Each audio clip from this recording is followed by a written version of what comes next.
जन्माला आलो, न मागता शरीर मिळालं आहे. मग मिळालेलं शरीर आहे त्याची योग्य ती काळजी घेऊयात. काय व्यायाम करायचा आहे, चालायचं आहे, जे काय असेल ते, पण त्याची योग्य काळजी घेऊयात. सगळ्यात पहिल्यांदा कोणीही न शिकवता अन्न घ्यायला शिकलो आहे.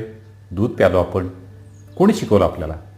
मग जर अन्न जे आहे ते अन्न आपण घेणार आहोत तर जन्मभर लक्षात ठेवूयात ना की माझ्या शरीराला काय सुटेबल आहे काय नाही, त्या प्रकारचा आहार घेऊयात, त्या प्रकारचं अन्न घेऊयात.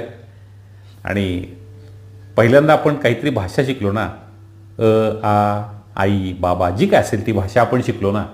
मग ज्या मुखातून भाषा आलेली आपली ती वाणी आपण प्रयत्न करूयात जास्तीत जास्त चांगल्या पद्धतीनं आपण बोलू. कसं नाही तर चिडचिड, त्रागा, वैताग, शिव्या, आरडाओरडा यापेक्षा त्या वाणीमध्ये काही मृदूता आहे का, सौम्यता आहे का बघूयात. जर दिलंय निसर्गाने, देवाने हे सगळं नॅचरली, तर ते तसं सांभाळण्याचा प्रयत्न करूयात. आपलं जीवन सुखद होईल.